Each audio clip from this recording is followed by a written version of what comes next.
Hello viewers, welcome to my YouTube channel. आज हम फिर मिल रहे हैं एक नई वीडियो के साथ। आज से मैं आपको इंटीरियर डिज़ाइनिंग के बारे में बताऊंगा कि हम किस तरीके से एक इंटीरियर डिज़ाइनिंग को कर पाते हैं और क्या क्या चीज़ ज़रूरी है हमको एक अच्छे इंटीरियर डिज़ाइनिंग करने के लिए। इससे पहले कि मैं आपसे रिक्वेस्ट करता हूं कि आप मेरे चैनल को लाइक एंड सब्सक्राइब ज़रूर करिएगा, ताकि आपके पास मेरे माध्यम से नई नई वीडियोस आपके पास आएंगी और आप उन वीडियोस में इंटीरियर डिज़ाइनिंग के सारे गुण हैं वो आप देख पाएंगे और अपने जीवन में उन इंटीरियर डिज़ाइनिंग के स्किल्स को लेकर के आप एक अच्छा एक अपना इंटीरियर डेकोरेशन का एक रूम को तैयार कर पाएंगे। मुझे बहुत खुशी होगी कि मेरी छोटी सी जानकारी से आप लोगों को बहुत से इंटीरियर डिज़ाइनिंग करने के आपको नॉलेज मिलेगी। देखिए व्यूअर्स, मैं आपको बताना चाहता हूँ कि किसी रूम की डिज़ाइनिंग को करने के लिए दो टाइप के हम लोग को बारे में सोचना पड़ता है।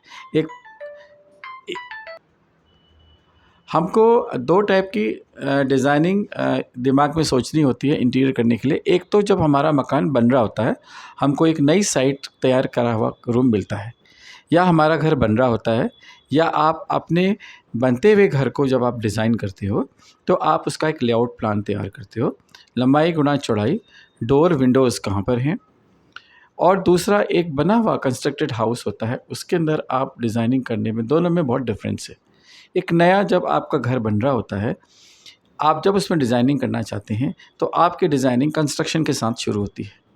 उस डिज़ाइनिंग में आपको फॉल सीलिंग, फ्लोर, वॉल के बारे में सबसे पहले सोचना पड़ता है। एक इंटीरियर आर्किटेक्ट की तरह आपको उसकी रूम की फॉल सीलिंग कैसे हो, उसमें लाइट कहाँ पर लगाई जाए, उसके बाद कैसा कलर उसमें रूम में आपको चाहिए, उसके बाद फ्लोर में मुझे टाइल लगानी है या किस तरह की टाइल लगानी है, या कुछ और आप ऑप्शन है, फ्लोर में कई ऑप्शन है, वो आपको उसको करना है।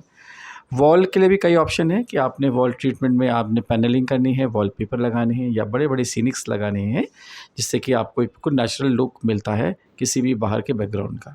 तो इस तरीके से आप एक अच्छा एक रूम इंटीरियर कर सकते हैं बनते हुए घर को। उसमें आप डोर डिज़ाइन करते हैं, आप अपनी विंडो डिज़ाइन करते हैं, और उसके बाद आप उसका एक लेआउट प्लान बना के फर्नीचर का लेआउट देते हैं, तो आपका एक अच्छा इंटीरियर डिज़ाइनिंग आपकी तैयार होती है।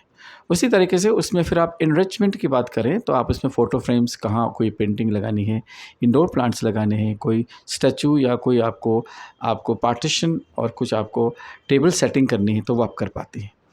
अब बात करते हैं हम बने हुए मकान में इंटीरियर डेकोरेशन करने की। देखिए, किसी एक बने हुए मकान में इंटीरियर डेकोरेशन करने के लिए हमको उसमें देखना पड़ता है कि हम वहाँ पर क्या रंग है, आपको किस तरह का रंग आपको चाहिए, आपको किस तरह से आपको कर्टन्स लगाने हैं, आपको किस तरीके से उसमें फर्नीचर रखना है, और अपने चीज़ों को किस प्रकार से आपने अच्छी स्टोरेज देनी है।